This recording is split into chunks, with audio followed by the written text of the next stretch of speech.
Goeiemôre almal en welkom ook terug by ons potgooi waar ons hierdie week so 'n bietjie gesels oor belydenis.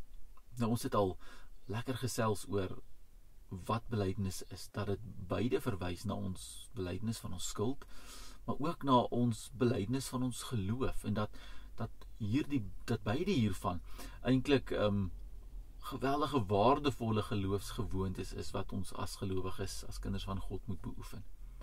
En ons gesels dan 'n bietjie verder vandag oor belydenis van ons geloof, maar in die sin van 'n publieke belydenis. Ons sien dat hierdie deel vorm van wat dit beteken om 'n disipel te wees. As ons maar dink aan 'n belangrike teks soos Matteus 10, waar Jesus die 12 uitstuur en sê, gaan nou en gaan vertel die mense van my, gaan vertel die mense van my koninkryk. En wat ons moet raak sien byvoorbeeld hier is dat publieke belydenis oor veel meer gaan as om net vir mense te gaan vertel van Jesus.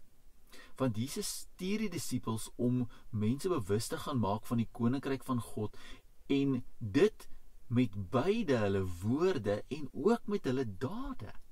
Ons sien hy stuur hulle uit om ook met krag te gaan optree, om mense gesond te maak, om mense te gaan optel wat geval het, om mense te gaan naby wees, te gaan ondersteun, om met ander woorde nie alleen net die beginsels van die koninkryk en van Jesus te gaan verkondig nie, maar om dit ook te gaan uitleef, om 'n voorbeeld daarvan te wees, om te gaan doen wat Christus tot nou toe vir hulle gewys het, wat hy gedoen het, om sy voorbeeld met ander woorde na te volg.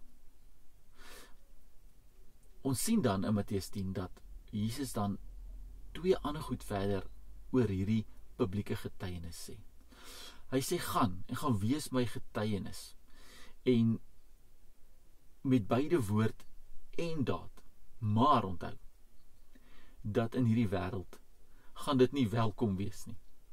Julle gaan vervolg word, julle gaan teenkanting kry wanneer julle dit doen. En wanneer julle dit doen, sê hy dan daarom uiteindelik, en dis die tweede ding wat hy daaroor sê, is moenie bang wees nie. Hy sê moenie die vrees wat die liggaam, wat die vlees kan doodmaak nie. Maar vrees liewer vir God. Vrees die Here wat jy dien. En nie vrees in hierdie opsig om bang vir God te wees dat jy wil weghardloop nie, maar om te besef God is baie groter as hierdie wêreld en sy mense. En daarom, as disipel van God, wat besig is om vir mense van God se koninkryk te vertel, wat besig is om 'n lewe te lei wat 'n getuienis, 'n belydenis is van wie Jesus was en van dit waarvoor God se koninkryk staan, hoef jy nie bang te wees vir hierdie wêreld en sy mense nie, want hulle is baie kleiner as God. Jy het 'n opdrag van God ontvang om sy getuie te wees.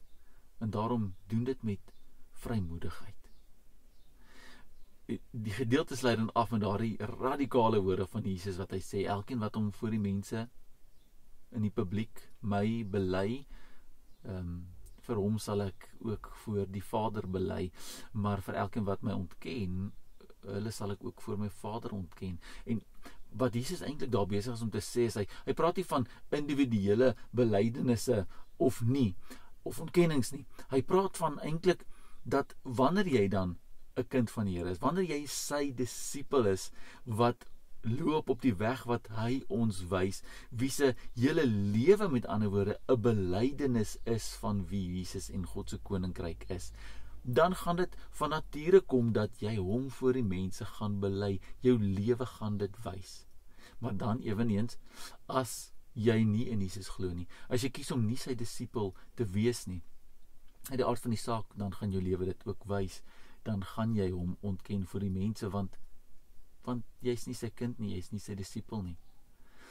En daarom mag dit wees dat ons ietsie begryp van wat publieke belydenis ook beteken vandag.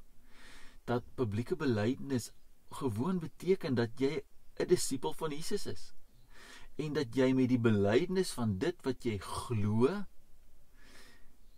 dat jy dit ook op jou lippe sal neem.